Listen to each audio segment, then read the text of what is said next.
안녕하세요, 북선 카페 여러분. 자, 오늘은 제 저번 시간에 이어가지고, 삼국시대 때 이제 고문 양식하고, 그 다음에 예술 관련된 내용을 이제 해보겠습니다. 저번 시간에 제가 이제 그 삼국의 그 고문 양식 관련된 내용을 한번, 전체적으로 설명을 해봤고요.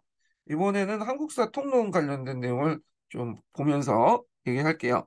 자, 한 통 112페이지 펴보세요. 자, 여기 보면 이제 그 내용이 있는데요. 좀 볼게요.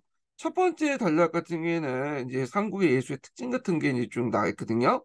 이렇게 보면, 자, 삼국의 예술은 정통적인 소박성을 이제 바탕으로 진취적인 고대 국가의 생동감 있는 건강미를 가미한 것이다. 자, 그래서 고구려의 벽화의 신창 기상과 신라토기의 소박한 모습을 잘 보여주고 있다. 이렇게 있는데, 자, 여기 신라톡이라는 거는 이제 그 신라에서 만든 톡인데, 자, 여기에서 이제 알 수 있는 게 생활상 같은 것들을 제대로 알 수 있어요. 그래서 뭐 시험 문제 나오지 않기 때문에 이제 그냥 넘어가긴 하겠지만 한번 검색해서 좀 보세요. 예. 그래서 여러 가지 뭐 생활상이라든지 신라인데 어떤 성 관련된 문화 이런 것들이 되게 자세히 표현되어 있거든요. 자, 그러면서도 이제 삼국의 예술은 발달된 중국 문화의 영향을 받아 점차 세련되고 불교의 수용은 그 사상적 폭이 넓어지게 되었다.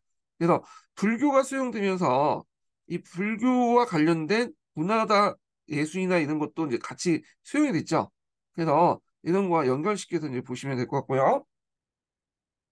자, 고구려 예술은 고분 문화를 대표한다. 자, 그 고구려 고분 관련된 내용은 예전에 얘기했지만 처음에는 그 석총이었다가 돌무지 무덤 형태였다가 중국의 영향을 받아서 토총 형태로 바뀌었죠. 행렬식 석실분으로 바뀌었죠. 자, 그래서 고구려 고분은 통구와 평안남도 지방에 이제 많이 남았는데 이 통구라는 거와 이제 평안남도 지역 평양 부분이죠. 요거는 이제 수도, 그 당시 고구려 수도였고, 대개 이제 고대시대 때 고구는 이 수도 부근에 이제 무덤을 만들었어요. 예, 그래서 그렇게 있었던 거고. 자, 그래서 처음에는 주 석총이었다가 돌무지 형태였다가 토총으로, 행일식 석식으로 이제 그 주가 이뤘고요. 석총은 통구에 남아있는 장군총이 유명하다. 그래서 장군총은 이제 제가 앞에서 얘기한 것처럼 요거는 이제 계단식 돌무지 굴방, 아, 돌무지 그 무덤이죠. 그래서 이 계단식 돌무지 굴방 무덤이죠. 정확히 말하면. 그래서 이제 AD 5세기 때 정도 만들었는데 되게 왕릉급 무덤이고요. 이 장군총은 이제 그 이름에서 볼 수 있듯이 장수왕일 것이다라고 보는 견해가 많아요. 그러니까 어떤 분은 장수왕은 수도 평양으로 옮겼기 때문에 국내성에 왜 있겠냐, 통구 지역에 이렇게 하신 분도 있겠지만, 이 장수왕이 살아있을 때 만든 무덤이라고 보고 있거든요. 이걸 이제 수능이라고 해요. 자기가 살아있을 때 자기 무덤을 만드는 게 있어. 네. 그렇기 때문에 장수왕이 한동안은 이제 국내성에 있었잖아요. 그러다 보니까 이 퉁구 지역에 그 무덤이 남을 것이다. 이렇게 이제 추측하고 있는데, 정확하게 뭐냐면, 이 무덤이 누구의 무덤이 모이기 때문에 아직까지는 총이라고 이제 붙여요. 장수왕은 추정만 하고 있는 거고요. 자, 이것은 이제 석재로 계단식으로 7층까지 쌓았다. 그래서 계단식 돌무지 무덤은 원래 3층이 이제 있다가 이게 이제 7층으로 이제 바뀌게 되죠. 그리고 이 중간에 이제 돌방 무덤이라고 해서 명칭에서 볼 수 있듯이 큰 방이 있어요. 그 안에. 예.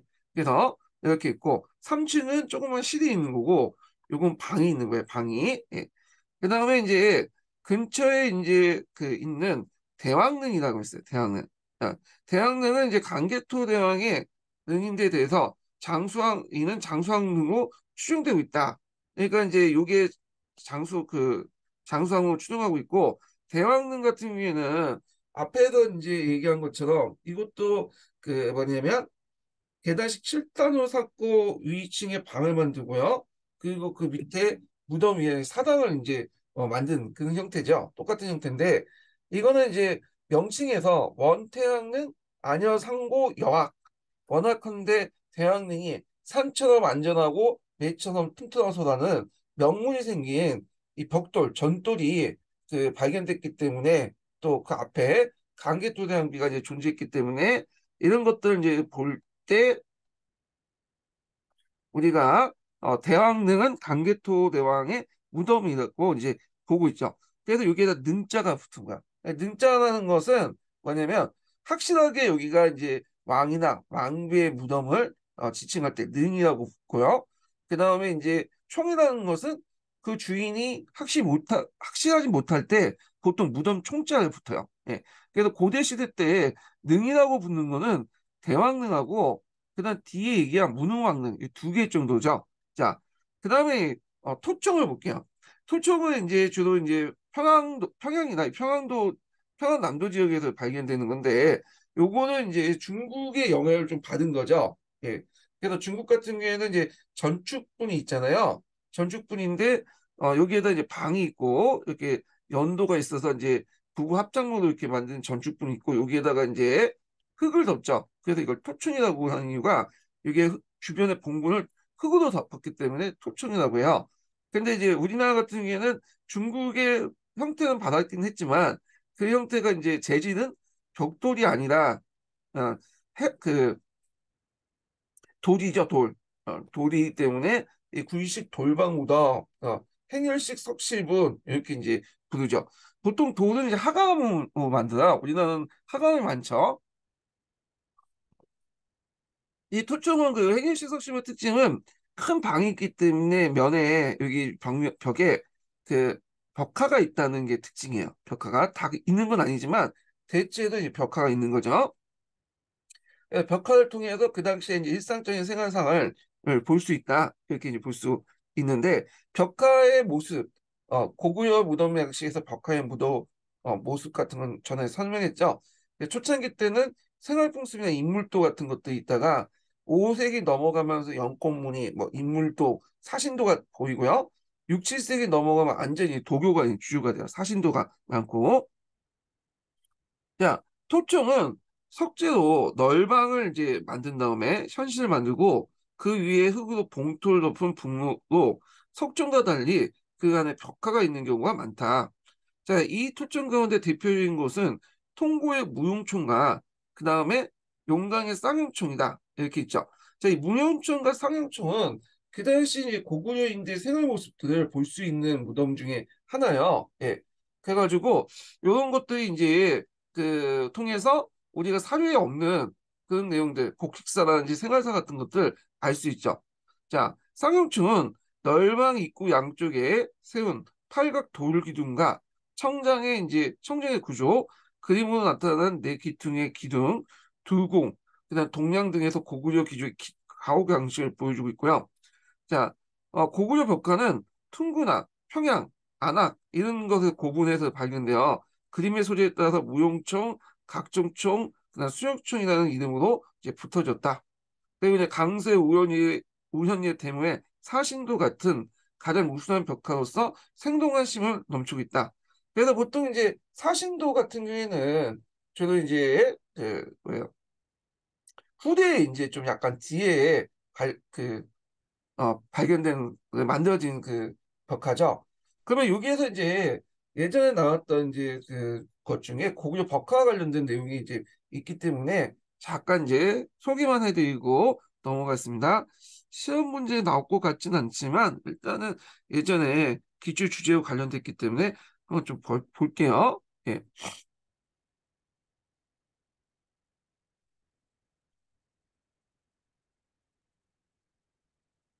네, 요거는 이제 제가 그 전 시간에 한번 소개를 해드린 것 같은데, 요거는 이제 총구 지역에 있는 이제 성가, 그 다음에 무덤 관련된 내용인데, 요거 예전에 한번 기출문에 나왔어요. 이 그림 자체가요. 예. 그래서 좀 파악을 해두시고, 자, 그 다음에 이제 이 돌식 굴방무덤 형태는 대개 평양이나 이제 안악 지역에 이제 있는 건데, 자, 여기에서 대표적인 게 보면 안악 삼호봉이라는 그 무덤이 있어요. 그래서 요 특징이 뭐냐면 제작 연도가 확실히 알 수 있는 지석이 발견됐다는 거. 예. 지석이라는 것은 이건 이제 중국의 영향을 받아서 보는데 중국의 남북조 시대나 뭐 그런 시대 때 되게 이 무덤을 만들고 나서 무덤 안에 그 무덤의 주인이 누군가에 대해서 설명하는 돌 같은 것들을 거기에 집어넣었어요. 이게 이제 지석이거든요. 그래서 우리 같은 경우에는 고려나 조선시대 때는 이제 모비명이라는 것들 앞에다가 이제 세워놓잖아요. 근데 그 당시에는 좀 약간 중국은 안에다 집어넣었어, 거기다. 자, 하여튼 지성이 발견됐고요. 그 때문에 이게 356년에 만들어졌다는 걸 알 수가 있죠. 그리고 이제 여기에서 또 보면 묵서명이 발견돼.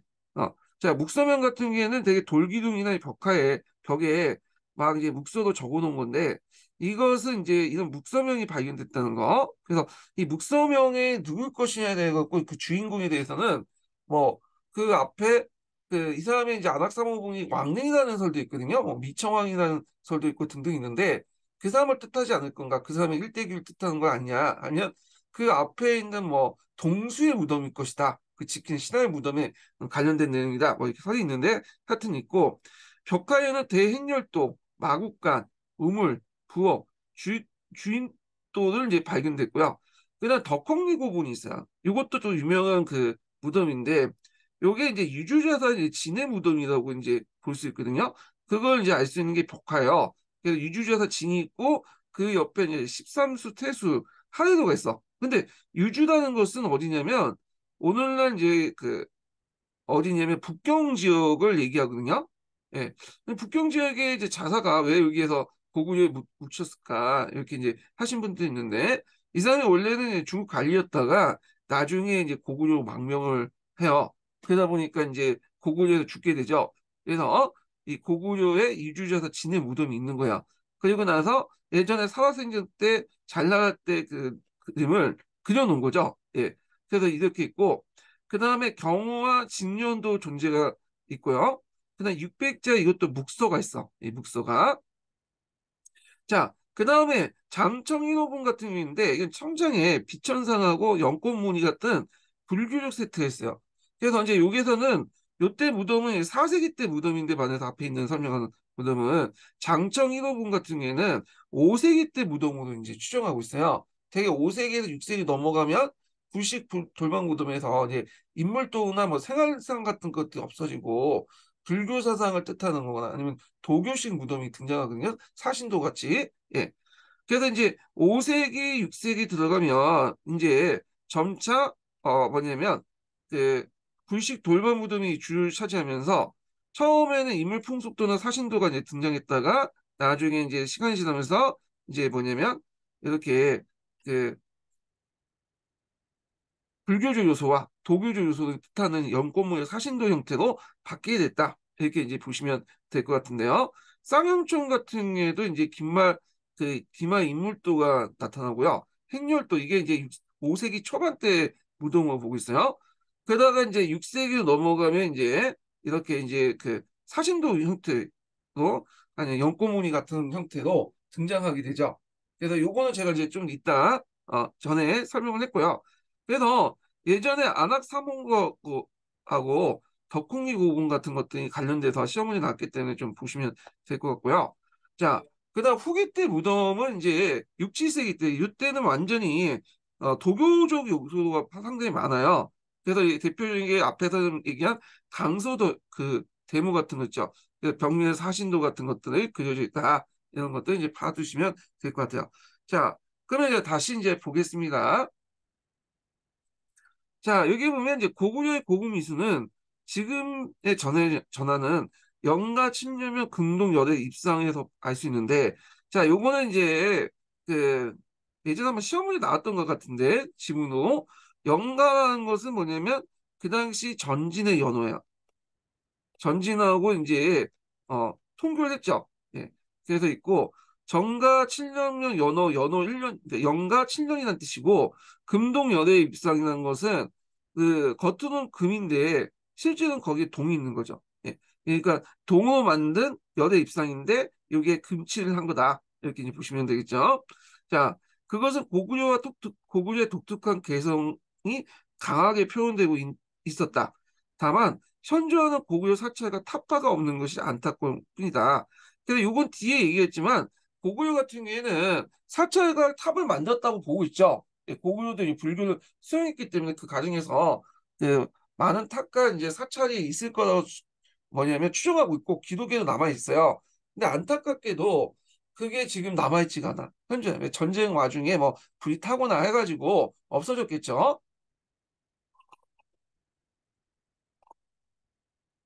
자, 그래서 이제 한번 봤고, 그 다음에 백제로 넘어가 보겠습니다. 자, 백제 예술은 불교 미술 중심으로 발달했다. 백제 건축물로 익산에 미륵사지 석탑이 있어요. 그 다음에 부유의 정립사지 5층 석탑이 가장 유명하다. 자, 요 관련돼서 예전에 한번 기출에 나온 적 있어요.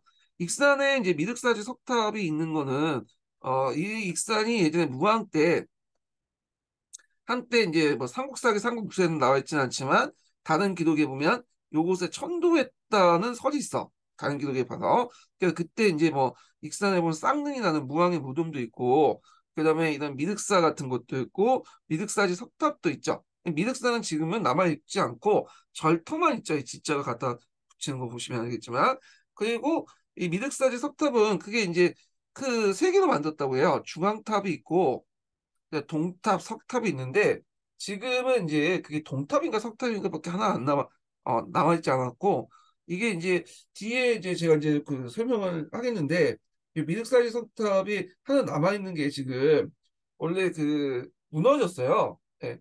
근데 이 무너진 것들 이제 콘크리트 일제 시대 때 복원을 했다고 하죠.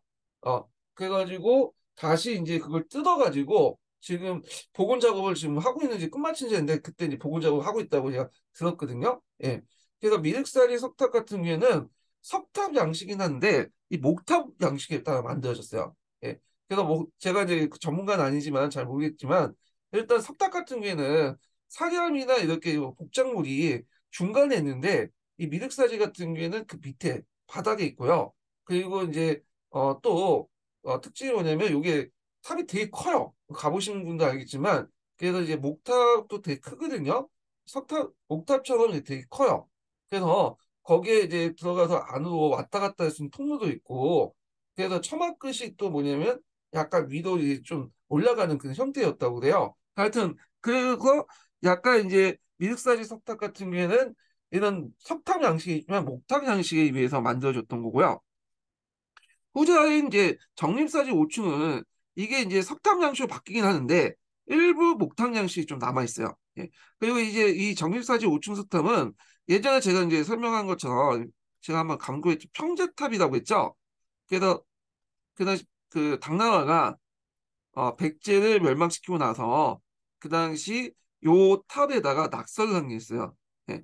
그래서 당나라가 백제를 평정했다라는 그 낙서가 있기 때문에 평제탑이라고 예전에 부른 적이 있어요. 지금은 이제 정리사지 5층석탑이라고 하고 있지만 자, 하여튼 그 내용을 보면요. 자, 전자는 목축탑의 양식으로 모방한 거대한 석탑이고요. 후자는 역시 목축탑의 양식을 많이 보존하고 있다. 이 후자 같은 경우에는 기본적으로 석탑이지만 그 목축탑 양식이 좀 남아있는 거고 이거는 재질만 이제 뭐냐면 그 석탑이지 실질적 거의 90%는 목축탑 양식으로 만들어진 거야. 예. 그래서 요 관련된 내용이 예전에 기출문에 나왔기 때문에 언급됐기 때문에 좀 봐주시고요. 여기에서 한번 이제 삼국시대 때 이제 그 석탑 양식 관련된 내용을 한번 좀 정리를 하고 넘어가 보겠습니다. 예. 제가 폰을 가지고 이제 좀 정리할 텐데 몇 페이지야? 자, 탑 양식을 볼게요. 자, 앞에서 이제 고구려 백제 신라가 있는데 보통 이제 여러분도 알다시피 중국 같은 경우는 전탑 벽돌로 만들어가지고 이제 하는 그 탑이 많고요. 근데 우리나라 같은 경우에는 이제 주로 석탑이 많아요. 하강이 많기 때문에 그걸 가지고 이용해갖고 만들고 그 다음에 일본 같은 경우에는 목탑이 많죠. 이게 좀 특징이야. 예. 그렇다고 해서 뭐 우리나라에 뭐 석탑만 있냐? 아니죠. 목탑도 있어요. 예. 남아있는 게 별로 없어서 그런 거지 지금. 자, 고구려를 보면 고구려는 이게 이제 그 사료나 이런 것들 볼 때 탑이 있을 거라 생각하고 있고 그 다음에 이제 뭐 다른 그림이나 이런 것들 무덤 양식 그림 같은 거 보면 고구려 탑 같은 것들이 존재를 하고 있거든요. 그리고 이제 그 목탑에 어떤 남아있다는 흔적, 유구 같은 것들이 있기 때문에 목탑이 남아있을 거라고 보고 있지만 현존은 남아있는 건 없고요. 백제는 이제 그 삼국시대 때 남아있는 제일 오래된 그 탑이 미륵사지 석탑이죠. 그 앞에 목탑 양식으로 만들었다고 했죠. 근데 후에 이제 만들어진 정립사지 5층 석탑은 기본적으로는 목탑 양식인데 일부 아니 기본적으로 석탑 양식인데 어, 그 목탑 양식이 가미됐고요. 처마 끝이 이제 약간 뾰족해서 그렇다는데 뭐 저도 잘 모르겠어요. 자, 그다음 신라 같은 경우에는 항공사 구층 목탑이 있고요. 예, 이건 나중에 좀 다시 설명할게요.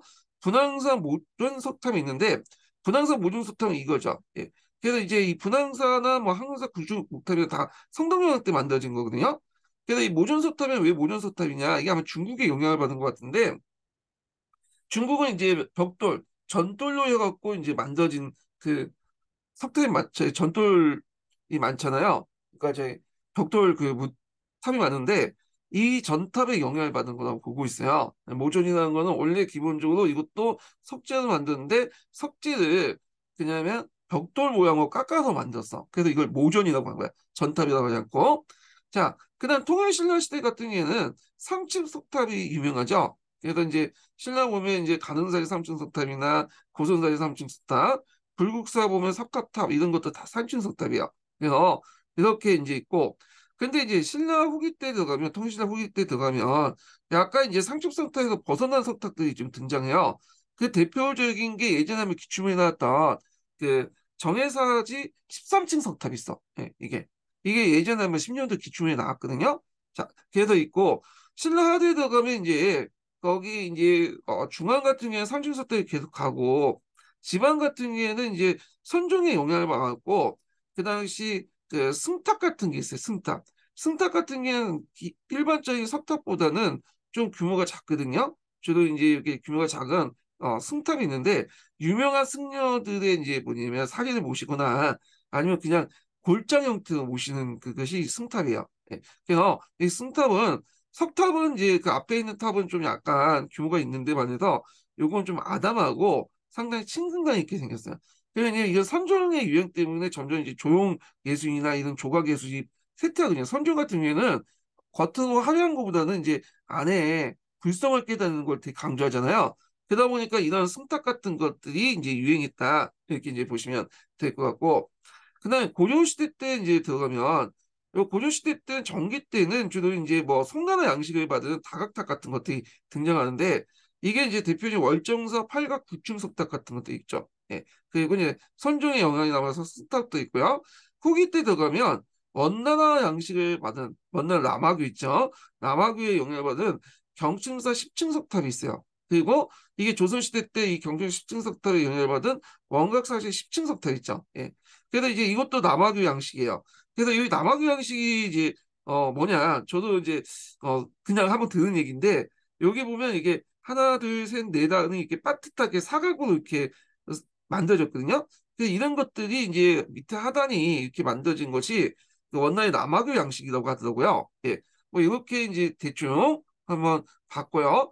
그래서 이제 예전에 한번 탁 관련된 내용이 간혹가다 두세 문제인가 그때 기출 그 지문으로 나온 적이 있어요. 예, 독립된 문제로 나온 건 없지만 기출 지문에 나온 적이 있기 때문에 한번 물어볼 수 있을 것 같긴 한데 뭐 앞에 제가 제 강의 시간 때 얘기도 했지만 요즘에는 뭐 무덤이라든지 탐정식 같은 걸 물어보질 않아가지고 나올 가능성도 없는 것 같고 예, 그래서 고대에서 공부하실 때는 정치사나 뭐 사회사나 경제사 중심으로 봐주시는 것도 좋을 것 같아요. 불교사가. 근데 탑이나 요즘에 무덤 양식은 안 나오더라고요. 예, 모르겠어요. 그냥 또 누가 낼지 모르겠어요. 어떻게 나올지 모르니까 뭐 예를 들어서 어, 문화사나 뭐 탑이나 그냥 그 전공하신 분이나 타분이나 무덤을 전공하신 분이 들어가서 문제를 낼 수 있잖아요. 그럴 경우에 낼 수 있겠죠.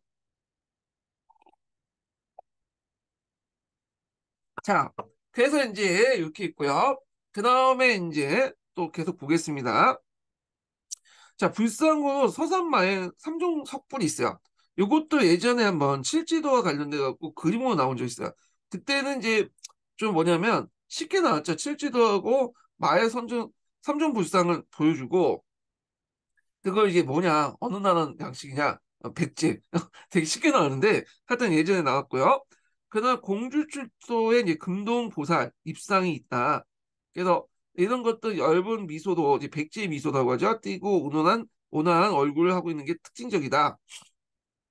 그다음에 이제 1993년에 능산리 건물톤에 그 당시 이제 금동 복례여의 산 항로가 발견됐어요. 유명한 항로죠. 그래서 예전에 한번 저기 뭐야 한국사 능력검정 시험에 몇 번 나온 건데 잠깐 이제 그림 보여드릴게요. 예, 사진을 좀 보여드리면서 얘기할게요.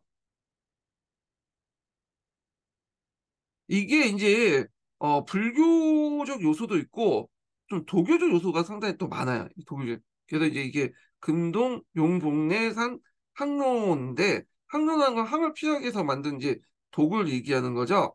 요게 이제 그 당시 그 공사 중에 주차장 공사 중에 우연찮게 이제 발견이 됐어요. 파보니까 거기에 있었던 거죠. 그래서 이제 거기에 보면 뭐 여러 가지 뭐 산소 문제도 있고 산수 문제도 있고 뭐 그 여러 가지 뭐 사신 그러니까 산수 문제단이다. 그 제가 말을 잘못했는데 그 뭐냐면 여러 가지 이제 도교를 이제 뜻하는 그런 것도 있고요. 그리고 여러 가지 이제 동남아시아에 있는 뭐 원숭이도 있고 여러 가지가 그려져 있어. 이게 예, 한번 찾아보시면 될 것 같고요. 자, 하여튼 이런 것도 있다. 자, 그래서 이제 당시 백제 공예 수준을 보여주고 있다.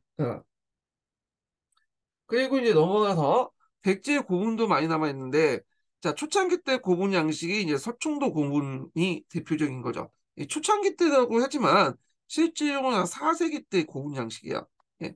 원래 이제 전후 BC 1세기, 아, 1세기 전후에 이제 그 초창기 때, 진짜 초창기 때 양식은, 이게 돌무지 무덤 형태가 아니라 석중동에 있는, 뭐냐면 토강모 형태라고 했죠? 이 토강모가 초창기 때 양식이고, 요거는 이제 한성 그 시기 때 말기 정도의 이렇게 양식이라고 보시면 돼요. 여기는요. 그다음 옹진 시대 때는 고구려 계통의 굴식 돌방 무덤이 만들어졌지만 한편 남조의 양식을 받아서 문흥왕릉과 같은 벽돌 무덤이 만들어졌다. 그래서 요거 제가 앞에서 설명을 했죠. 옹진 같은 경우에는 송상리 고분군이 그 당시 왕릉권 무덤이라고 이제 보고 있거든요. 그래서 그게 7기에 발견됐는데 1호기하고 5호기까지는 불식 돌방 무덤 형태고요. 그 다음에 6기부터는 뭐냐면 벽돌 무덤 형태예요. 벽돌 무덤. 6호기는 그리고 문흥왕릉이 이제 있는데 이거는 앞에 있는 무덤은 이제 주인이 누군지 모르기 때문에 1호기부터 6호기까지 붙였는데 요거는 주인이 알 수 있죠. 예전에 한번 시험 문제는 지석이죠. 이것도 벽돌 무덤이에요. 예. 그래서 요게 상당히 유명한 건데 자 그래서 이제 송상리 6호분하고 문흥왕릉은 그 양나라의 영향을 받아서 이 남조의 영향을 받아서 벽돌 무덤을 만든 거다. 이렇게 이제 보고 있죠. 그래서 이 문흥왕릉 관련된 내용을 한번 더 이제 좀 살펴보기로 하죠. 이게 예전에 기초에 나왔던 거거든요. 자, 그러면 제가 기출 분석할 때 그거 관련돼서 이제 잘 찾아가지고 이제 분석을 해놨는데 요걸 좀 볼게요. 자, 여기 보면 이제 그 문흥왕의 무덤에 이 문흥왕의 이름이 나오군요. 문흥왕 같은 경우에는 그 자체가 이제 시호잖아요. 원래 문흥왕의 이름은 사마예요. 사마. 사마. 그래서 그 뭐냐면 지석에 사마라는 왕칭이 나오기 때문에 그 뭐냐면 이게 이 사람이 문흥왕이라는 그 무덤 주인이 문흥왕이라는 것을 알 수 있죠. 자, 그럼 한번 관련된 내용을 보겠습니다. 자, 삼국사기에 나와 있는 이 책본 기사를 확인할 수 있는 유물이 문흥왕릉에도 나와 있는데요. 이 지석과 매직권의 내용이죠. 자, 지석과 매직권은 한 돌에 같이 있어요. 앞면이 지석이고 뒷면을 까보면 이 매직권이 있어. 네. 그래서 이제 있고 이 문흥왕릉 공주 송상리 고분군에 있는 무덤인데요. 송상리 고분군은 백제 웅진시대 때 왕릉권 무덤으로 주로 굴식 돌방 무덤, 1호분부터 5호분까지 굴식 돌방 무덤이고요. 6호분하고 문흥왕릉은 중국식 벽돌 무덤, 전축궁 양식으로 만들어졌어요. 자, 문흥왕릉 때 양나라 기술자의 도움을 받아 먼저 6호분이 만들고요. 그 다음에 문흥왕릉이 만들어지는데 오히려 이제 6호분이 제대로 만들었어요. 건축 양식 보면 6호분이 상당히 뛰어나거든요. 예. 그래갖고 육호분 같은 경우에는 원래는 이제 이런 그 부식 돌방궁이나 전축궁이나 부부 합작로의 특징을 갖고 있는데 여기는 그 무덤이 하나밖에 없어. 간이 하나밖에 없고 여기 문흥왕릉 두 개가 있거든요. 예, 이게 좀 있는데 자 그래서 육후부는 무덤의 주인공이 문흥왕의 첫 번째 왕이라는 설도 있지만 그 외에 다양한 견해가 존재하고 있다. 그래서 문흥왕은 벽화가 존재하는 육후부와 달리 이 뭐냐면 전축분에도 불구하고 벽화가 존재하지 않아. 예. 그래서 육후부는 이제 사신도 같은 것들이 이제 존재를 하거든요. 근데 문흥왕릉은 벽화가 존재하지 않는다. 이게 좀 특징이에요. 자, 그래서 통상 전축구는 벽화가 존재했는데 문흥왕릉은 벽화가 존재하지 않는 게 특징이고요. 벽화가 존재하지 않지만 발굴 당시에 처녀 발굴이라고 할 만큼 부장품이 되게 많아요. 그래서 이제 그대로 남아 있어요.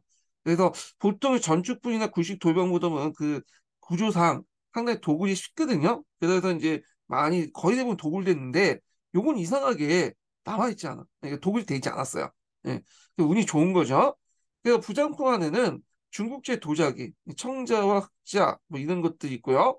백자도 있어요. 여기 일본산 금속 목재, 그다음에 철제 오수전, 음, 금간, 유리 제품, 석수 등이 이제 발견됐다. 그래서 중국식 모재의 벽돌 무덤이라는 점과 부장품 상당수가 일본과 중국 물품을 차지하고 있다는 점과 문흥왕릉의 국제적 성격을 볼 수가 있는 거죠. 자, 이는 당시 백제가 중국의 남조와 일본과 긴밀한 관계가 있었다는 것을 알 수 있다.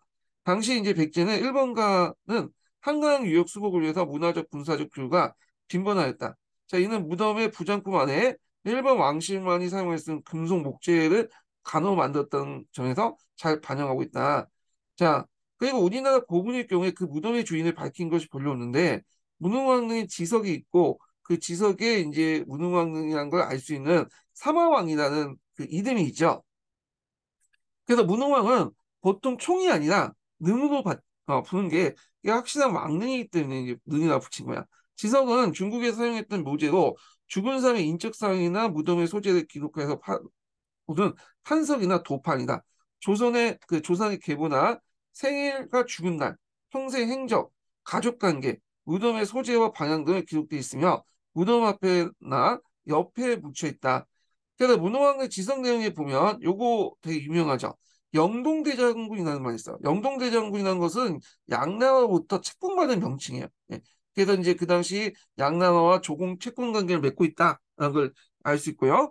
백제사마왕, 백제사마왕이라는 것은 그 문흥왕의 이름이죠. 예. 시라고 해, 시. 예.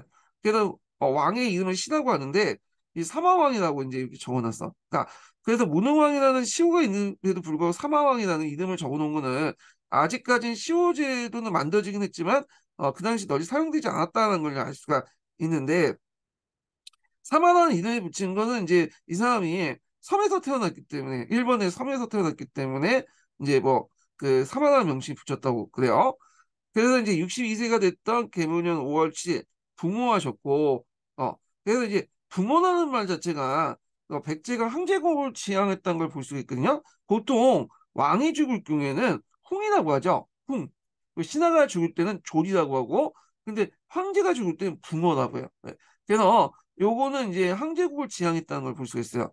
자, 을사년 8월 12일 날 대묘에 예를 갖춰서 안장하고 이와 같이 기록했다. 근데 이 계문년하고 을사년이 횟수는 3년 정도 이제 뭐냐면 차이가 있거든요. 예. 이게 이제 알 수 있는 거는 빈장을 했다. 근데 우리 같은 경우에는 이제 지금은 뭐냐면 사람이 죽고 나서 이제 뭐냐면 이렇게 빈을 하잖아요.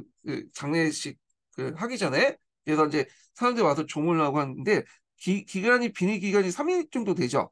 예, 빈장 기간이. 근데 그 당시에 3년을 했어. 3년. 횟수로 3년이야. 그래갖고 문흥왕릉 같은 경우에는 그 송상 육호분 같은 경우에는 문흥왕이 상전에 만들었던 수준이라고 파악하고 있는데 문흥왕은 급히 만들었어요. 왕이 죽자마자 송상 육호분에 묻히지 않고 이상하게 그 문흥왕릉을 새로 만들어가지고 했거든요. 그때 이제 3년 동안에 시체를 보관을 하고 나서 거기에 이제 문흥왕릉이 안치됐다고 그래요. 예. 그래서 뭐 이렇게 있는데 자, 그러면 내용을 볼게요. 자, 여기에서 사마왕은 문흥왕을 낳는다. 기록에 의하면 이제 문흥왕이 일본에 가는 도중에 섬에서 태어났기 때문에 일본어로 시마, 한자 풍인 사마라고 불려줬고요. 자, 이를 통해서 이제 문흥왕은 523년 5월 사망해서 525년 8월에 왕릉에 안치되고 왕비는 두 번째 왕비라고 이제 보고 있는데 526년 12월 사망해서 529년 2월에 안치됨을 알 수 있다. 이건 알려지지 않지만 왕배 지속도 있어요. 예. 그래서 이제 이런 것도 있고요. 그래서 이 지성 내용에 황제가 죽었을 때 사용한 붕어라는 표현을 쓴 걸 봐. 백제국의 항제국, 그러니까 내제 외양체제의 지형을 알 수 있고요.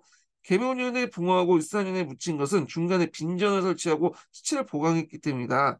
그래서 당시 예법에 따라 장례식까지 했어 3년 동안 빈전을 만들어서 그 모셔서 모셔 잠깐만 모셨다가 이거 못하네요. 자 모셨다가 장례식을 거행하고 문흥왕릉에 안치하였다. 자, 문흥왕의 시신은 정지산에 있는 빈전에서 오신 걸 추정하고 있다.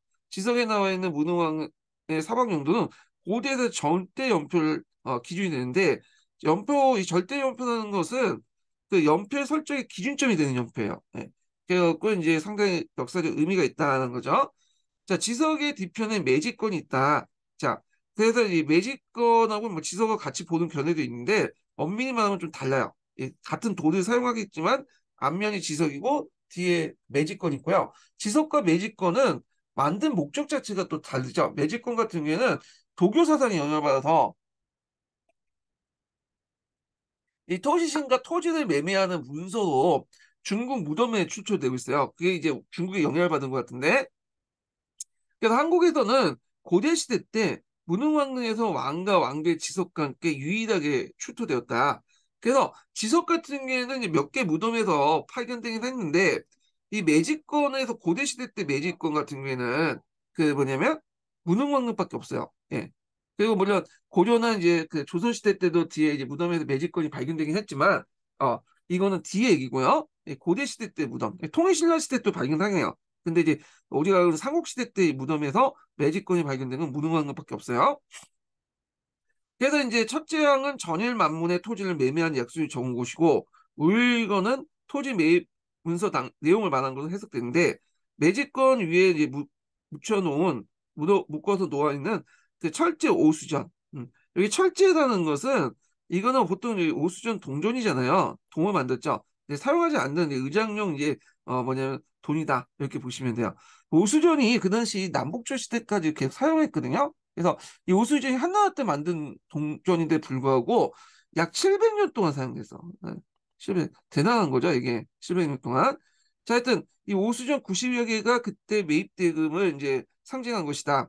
자, 여기에서 이제 볼 수 있듯이 뭐냐면 왕이 나도 남의 토지를 이제 가져갈 경우에는 토지에 대한 대가를 준다는 거야. 그러니까 여기에 보면 토지의 사유권이 존재하고 있다는 걸 보여주고 있는 거야. 예. 자, 하여튼 이렇게 있고. 자, 그래서 중국의 상선수를 구로 중복하였거나 800만 전을 같이 이제 상징적 예수를 적은 것은 9,300전 같이 현실적인 토지 매매가를 적은 경우가 있는데 이와 비교해 1만 문도 현실적인 토지 가격 기준으로 상정하고 보인다. 그 다음에 이제 여기 밑에 보면 뭐 예, 관련된 내용들이 쭉 있는데 이거 같이 그냥 읽어보시고요. 그래서 이제 이 내용은 그 매매와 관련된 그 매집권 매매와 관련된 내용이고 그걸 통해서 왕조차도 만약 남의 토지를 매입할 때는 돈을 주고 매입한다는 걸 볼 수 있다라고 이제 보이고 있죠. 물론 이제 매입 대상이 이제 그 토지신이지만 다른 그 무덤이나 그런 걸 볼 때도 여기 당시 토지 사유권이 존재하고 있다는 걸 보여줄 수 있어요. 예. 그래서 이제 이런 것도 좀 기억을 해두시고요. 예. 자, 그래서 관련된 내용은 이제 쭉 적어놨으니까 한번 읽어보세요. 예. 자, 그러면 이제 내용을 이제 또 넘어가서 보면 자, 여기 계속 읽어보겠습니다. 자, 공주의 고분은 그러니까 송상류 고분이죠. 아직도 소박하고 고졸스러운 데 비해서 사회시대 때 무덤, 사회시대 때 무덤은 능상리 고분군이라고 하죠. 자, 능상리 돌번 고분은 그래서 보여주듯이 규모는 작지만 축조 기술이 세련돼 있었다. 백제의 고분에도 고구와 같이 벽화가 그려져 있는데 지금 남아있는 공주 송상리 고분과 부여 능상리 고분 사신도는 백제의 미술의 면모를 나타나고 있다. 자, 여기에서 볼 수 있듯이 같은 전축봉인에도 불구하고 공주 송상리 6호군 사신도가 그려져 있는데 반해서 문흥왕릉은 여기 벽화가 없다는 게 특징이에요. 예. 한편 문흥왕릉에는 무덤의 주인공에 대한 기록인 지석과 함께 그 다음에 금강포 같은 그 부장품이 발견되어 그 당시 이제 그 공예 예술의 발달을 볼 수가 있다. 예. 자, 그다음에 신라의 예술은 원시사의 소박한 정통이 남아 있으며 그래서 교과서에 보면 이제 소박미라는 말이 있어요. 예. 근데 이게 좋게 봐야 소박미지 좀 약간 형편없다. 네이티브하다 이렇게 보시면 돼요. 왜냐하면 신라는 여러분도 알다시피 이제 여기 소백상명 이남에 있는 국가잖아요. 그래서 오랫동안 이제 중국의 문화를 받아들이지 못했기 때문에 문화 자체가 좀 약간 소박한 그러니까 좀 네이티브해. 예. 그래서 이제 좀 뛰어나지 못했다 이렇게 보시면 될 텐데 자, 하여튼 남아있으나 고구려 백제의 영향을 받으면서 점차 발달하여 삼국시대 말기에는 장모 조화의 미를 이제 했다. 조화의 미는 이제 신라의 정통적인 미를 바탕으로 백제와 고구려, 그다음에 또 중국의 영향을 또 받았죠. 이런 거를 얘기하는 거야. 자, 고군에서 출토된 금강과 장식부를 대표하는 그 공예품 세련된 솜씨가 이를 말해주고 있다. 이 금강인데 금강 같은 경우에는 되게 이제 어디에서 많이 발견되냐면 그 앞에서 이제 신라의 고분 중에 돌무지 덜련 무덤 있죠. 예. 이 돌무지 덜련 무덤에서 금강이 많이 돼요. 그러니까 이게 보통 왕관이라고 생각하시는 분이 있는데 이거는 평상시 쓰는 간이 아니에요. 모자가 아니야. 예, 금관 한번 썼더니 이게 제대로 안 돼가지고 실험해봤는데 잘 안 됐다고 그래요. 이게 그래서 평상시 쓰는 그게 아니라 주로 이제 부장품이라고 보고 있어요. 그래서 주로 이제 내문한계 김씨들이 자신의 권위를 가시하기 위해서 부장품으로 금관을 이제 부장했는데 대개 머리 위나 머리 윗부분에 금강을 씌워가지고 이제 부장을 했다고 하죠. 자, 그래서 하여튼 이렇게 있고 장식고 대표 공예품의 세련된 솜씨가 이를 말해주고 있다. 자, 그래서 신라 건축물의 가장 것은 경주에는 분황사 석탑 이렇게 있죠. 가 청성대가 있다. 다 이게 성덕여왕 때 만들어진 거죠. 그래서 이제 성덕여왕 때 이제 나도 뭔가 한계가 나는 여왕이다라는 걸 나타내서 분황사라게 만들고 석탑을 만들었다. 이렇게 이제 보고 있어요. 분황사 석탑은 지금도 이제 3층만 남아있지만 아래층에 인왕상이나 석자상, 그 사자상이라고 하죠. 그래서 석사자 등이 남아있는 것인데 세련된 조각품으로 새겨져 있으며 동양 최대의 청동된 청성대는 균형 잡힌 곡선미와 건축물의 건축술을 나타나고 있다. 자, 신라의 거대한 사력찬이 항공사가 건립됐지만 이거는 진흥왕 때 이제 건립했던 거죠. 그리고 나서 항공사 구축목탑이 있어. 항공사 구축목탑은 성덕여왕 때 만들어진 거야. 네. 그래갖고 이제 그 관련된 내용을 한번 좀 볼게요. 네. 미래인 교과서 잠깐 49페이지 볼게요.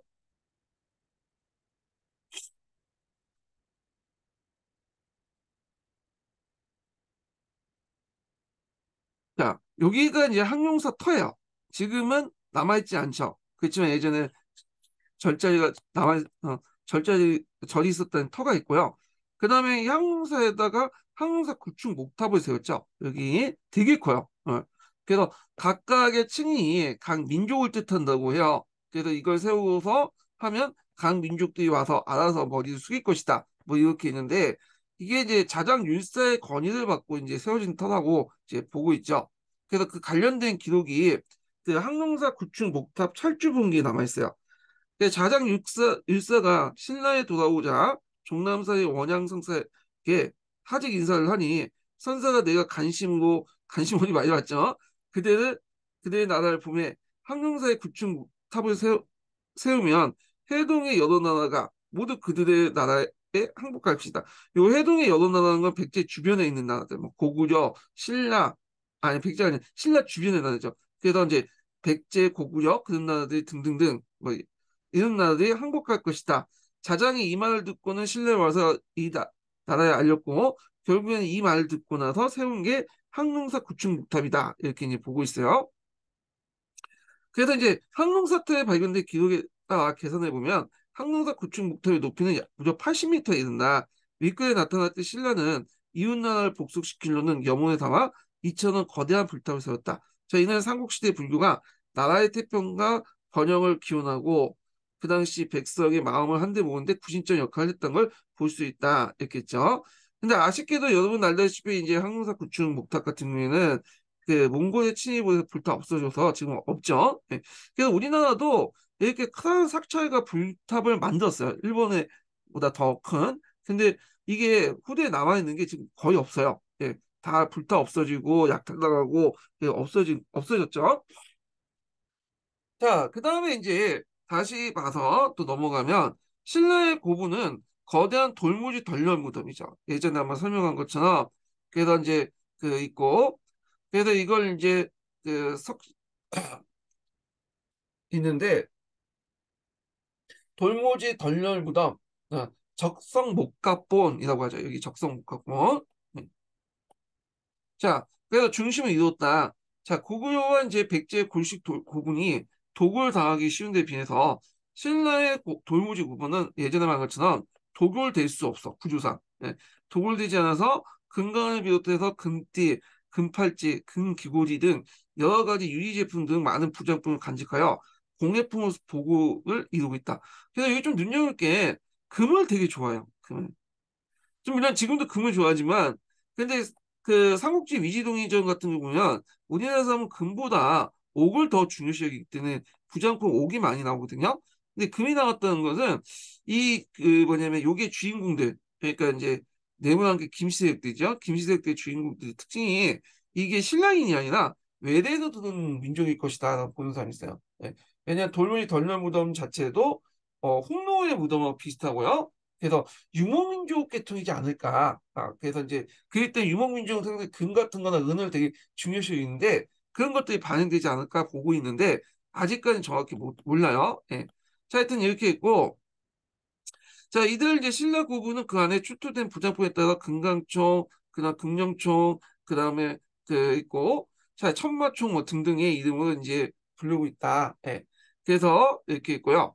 한편 그 우리가 이제 뭐 굴식 돌방 무덤만 이제 알고 있는데 굴식 돌방 외에도 그 뭐냐면 지방 같은 게 이제 가면 좀 이제 뭐냐면 굴식 돌방 무덤 그러니까 돌무지 덜렁 무덤 외에도 그러니까 우리가 이제 돌무지 덜렁 무덤으로만 알고 있는데 친나 무덤을 가끔씩 이제 뭐냐면 불식 돌방 무덤들이 발견돼. 왜냐면 돌무지 덜렁 같은 큰 무덤 같은 경우에는 그 뭐예요? 이게 이제 4세기, 6세기 때 김씨 무덤이고 일반 사람들은 이게 묻히지 않았죠. 대개 보면 토강모나 좀 잘 사는 애들은 이제 불식 돌방 무덤 정도 이렇게 이제 묻혔는데 그래서 이때는 이제 어소모 같은 경우에는 이제 그 뭐냐면 어순 같은 경우에는 이제 그 신라의 벽화가 존재했다라는 걸 이제 알 수 있죠. 예.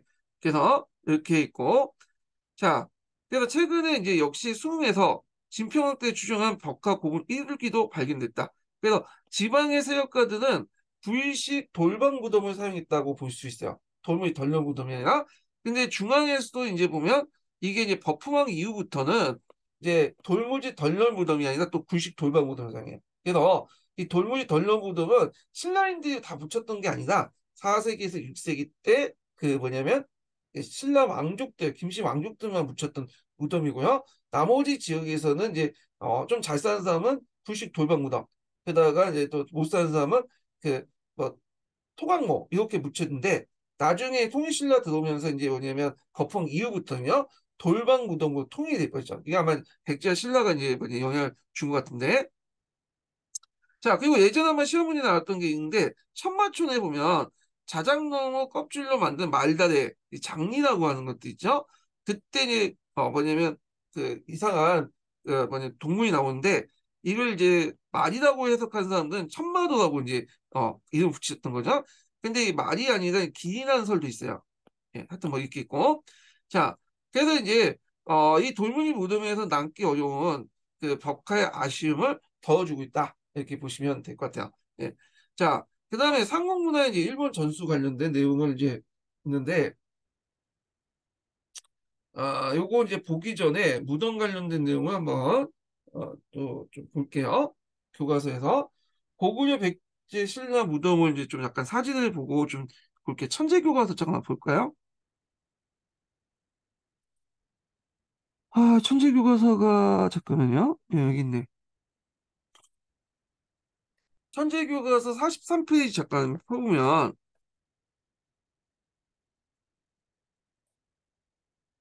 여기 이제 관련된 이제 그 고대 고분이 있거든요. 여기 볼게요. 자, 고구려 초기에 많이 만들어진 돌무지 무덤은 초기 도읍진 지환 일대, 퉁구 일대죠. 일대에 만여 개 이상 발굴되었다. 그래서 이후 고구려는 점차 구식 돌반 무덤을 만들었는데 여기에 많은 벽화가 남아있다. 처음에는 무덤 주인과 관련된 생전의 생활 모습의 벽화가 그렸으나 후기에 갈수록 불교적 요소를 담은 추상 문화와 도교의 신성과 하늘색을 주로 그렸고 7세기 넘어가면 완전 도교 일색으로 바뀌게 돼요. 자, 그리고 이제 발해도 좀 나중에 하겠지만, 발해 그 무덤 양식도 고구려 양식을 많이 계승한 거죠. 예. 그래서 있고, 다만 이제 정여공주 모지 같은 벽돌 무덤이 있다. 예. 그래서 그 밑에 이제 고분 벽화들이 있죠. 그래서 이걸 통해서 생활상을 알 수 있다는 거. 예.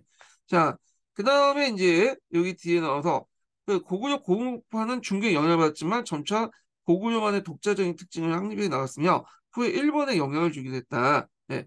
그래서 이제 여기 보면 어 여기 이제 점점 이제 처음에는 고구려 벽화가 중국의 그림을 모방했지만 점점 중국식 벽화에서 벗어나 고구려의 독자적인 모습을 띠고 있는 벽화들이 등장을 했고요. 그 다음에 이제 다시 일본에 영향을 준 게 있어요. 예. 그래서 일본의 다카마스 고분 벽화 같은 것들이 고구려 고분 벽화에 영향을 받다고 했죠. 예. 그래서 이제 이런 내용들 좀 보시면 되고, 그 다음에 도교의 이제 고구려 헌무도가 되게 일본의 현무도에 영향을 미치는 것들 보이죠? 자, 백제의 고분을 보겠습니다. 백제 초기의 고분은 돌무지 무덤으로 고구려의 영향을 엿볼 수 있다 이렇게 했는데 이것도 하나의 가설이에요. 예. 그래서 백제 초기 무덤은 돌무지 무덤도 있지만 여러 형태의 무덤이 있어요. 부식 돌방 무덤도 있고 죽석 그 무덤도 있고요. 예, 예전에 얘기한. 그래서 다양한 형태인데 나중에 송상리 쪽으로 넘어가면서 공주 쪽으로 넘어가면서 불식 돌발 무덤으로 통일이 돼요. 예. 자, 그리고 수도를 옮긴 이후에도 대체 굴식 돌발 무덤이나 벽돌 무덤을 만들어졌다. 벽돌 무덤은 중국의 남조의 영향을 받아서 만들어진 거고 분홍왕이 대표적인 거다. 이렇게 했고요. 여기 벽돌 무덤에 구조가 있고요.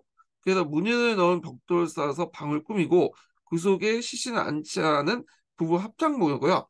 자, 문흥왕릉에서는 국보급 뼈목걸이, 이게 부장품이죠. 이게 부장품을 이제 우리나라식으로 얘기한 건데 대량으로 출토됐다. 네. 그래서 이제 이 지석이 있고 이게 있고 이거 아마 지석 밑에 있는 매직권 관련된 내용인데 그 문흥왕릉에 석수가 있어. 이 석수는 그 이제 무덤에 들어온 이제 악기를 이제 퇴치하는 상상의 동물이에요. 이제 이런 것도 있고요.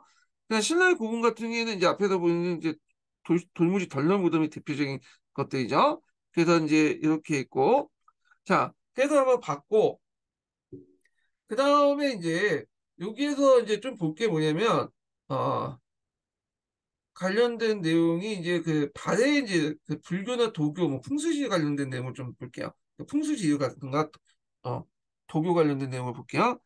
미래엔 51페이지 펴볼까요?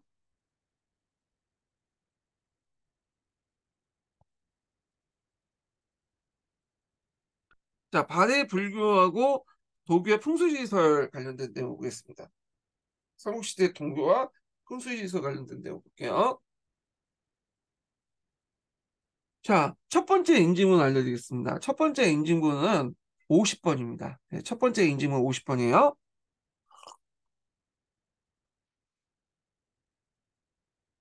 자, 바레이 불교는 고구려 불교의 정통을 계승하고 왕실과 귀족을 중심으로 널리 성행했다. 문왕은 스스로 불교의 이상적인 성황이라고 일컬기도 하였다. 수도였던 중경과 그다음에 상경, 동경 일대 웅장한 절토와 불상이 발굴되었는데 사원 건축에 사용된 와단과 불상 등에서 고구려 형식이 반영되어 있으나 가는보살상 같은 비롯한 그 다양한 형태의 불상이 그 뭐냐면 발견된 전도, 미도, 가늠신앙 등 여러 불교 신앙이 유행됐던 걸 알 수 있다.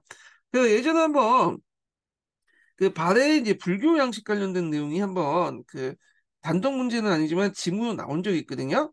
그래서 그때 이제 나온 것 중에 하나가 이불 병자상이 있어. 예. 그래서 두 부처가 같이 있는 그 상이 있어요. 예. 그래서 이제 요게 예전에 한번 기출문이 나왔던 적이 있어요. 예. 자, 이렇게 있고 도교와 이제 풍수지서 유행하다 좀 볼게요.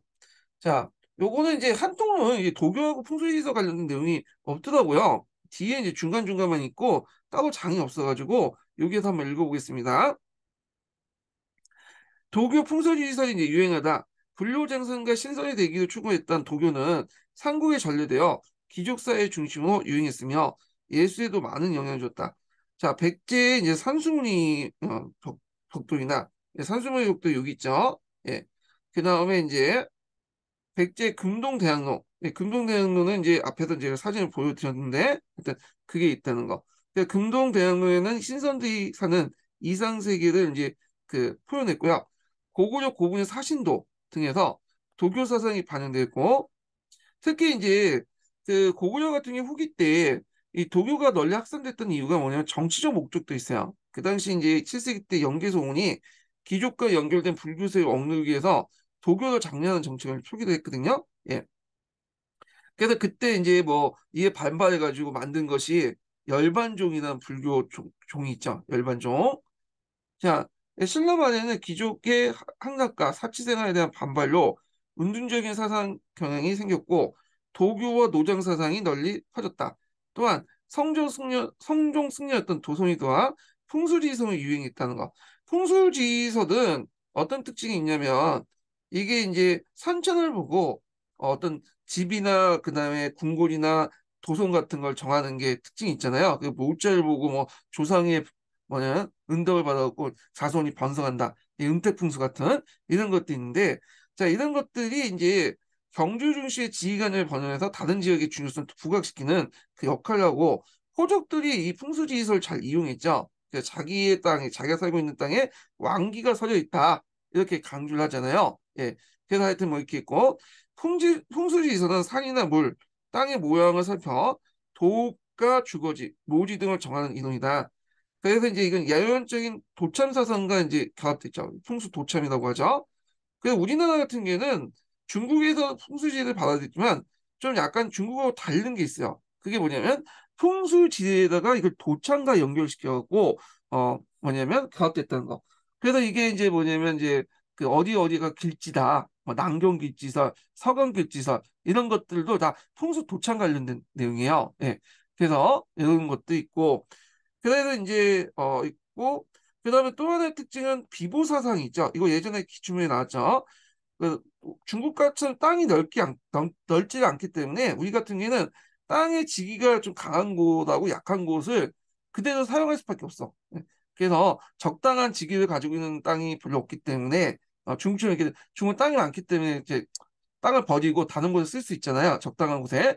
근데 있는 땅을 그대로 활용하는 과정에서 지기가 강한 곳은 좀 풀어주고 지기가 약한 곳은 모아주는 그런 비보사상도 있는데 그래서 이것은 이제 사탑이나 탑이나 사찰이나 탑이나 이런 것들을 세워가지고 이런 거 땅의 지기를 조절하는 거잖아요. 이 비보 사상에 입각해서 비보 사찰도 만들고요. 예, 하여튼 풍수 도창과 이 비보 사상은 우리나라만에 있는 이제 뭐냐면 풍수지리의 특징이다 이렇게 보시면 될 것 같아요. 자, 예언적인 도천 사상과 결합되어 자연환경이나 자연환경이 국가 사람의 운명에 영향을 준다는 믿음을 확대됐다. 그래서 이런 풍수 도참에는 크게 이제 양태풍수가 있고 그 다음에 은태풍수가 있는데 양태풍수는 나름대로 이제 좀 약간 어 합리적이고 과학적인 이유가 있는데 은태풍수는 완전히 이거는 이제 미신적인 특징이 있어요. 그래서 은태풍수 같은 경우는 묘자리 논쟁이 유명하죠. 그 묘를 잘 쓰면 그, 그 조상들, 그 후손들이 잘 된다. 그래서 나중에 조선에서는 이 모자의 논쟁이 일어나. 이거 산속 논쟁이라고 하거든요. 예. 이게 일어나서 이제 큰 사회적 문제가 된 적이 있어요. 요 이제 뭐냐면 관련된 풍수 도착이 어떤 걸로 구성되어 있는 양태풍수, 그다음에 은태풍수 관련된 내용이 예전에 뭐 통합사회 문제도 한번 기출문에 나왔거든요. 그래서 한번 봐두시고요. 예. 자, 이 부분은 이제 도참사상 관련된, 풍수 도참 관련된 내용은 나중에 고려시대 때 한번 또 얘기하겠습니다.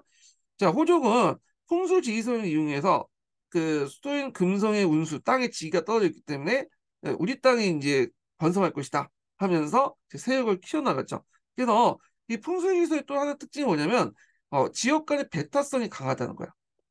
예, 자기 땅에만 지기가 있다. 이런 식으로 이제 얘기를 하면서 어, 배타성이 상당히 강하는 거죠. 근데 이제 그런 기록들이 이제 지금은 남아있지 않지만 아마 그랬을 거라 추정하고 있고, 그래서 이제 나중에 남은 개경의 지기가 있다는 거 있어. 예.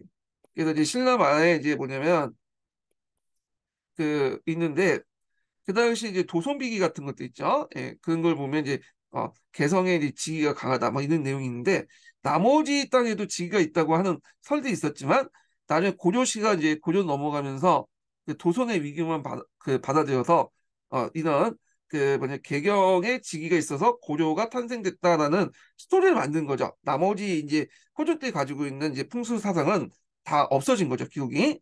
그래서 이 풍수지에서는 지역적 배타성이 좀 강하다는 게 좀 특징이다. 이렇게 이제 보시면 되고요.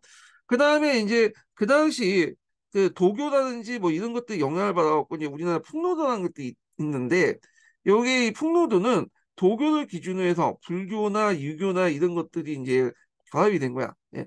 그래서 이제 이걸 볼 수 있는 게 뭐냐면 최치원의 낙랑비 서문에서 볼 수 있어요. 그냥 풍로도난 유교, 불교, 도교의 정신을 모두 포함한 우리나라 고유의 사상으로 신라의 하왕들이 이들 받들어 수행했다. 뭐 이런 내용들. 자, 그래서 이제 이렇게 해서 한번 봤고요. 그 다음에 신라의 문화의 일본 전수를 볼게요. 신라란다. 상공 문화의 일본 전수를 볼게요. 자, 요것도 뭐 시험 문제에 뭐 나올 가능성은 거의 없긴 하는데, 여기 나와 있으니까 어떻게 될지는 모르니까 한번 보겠습니다. 예. 잠깐 보면 먼저 교과서에 있는 내용을 좀 보고 넘어갈게요.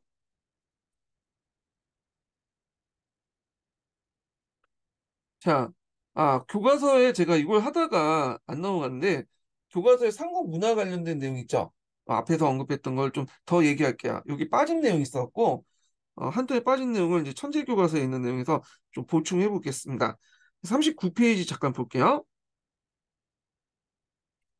자, 그 위에 잠깐 보죠. 사진은 삼국시대에 만들어진 금동 미국 방가 사유상이다. 그래서 이제 금동 미국 방가 사유상 관련된 내용이 예전 기출문에 나왔죠.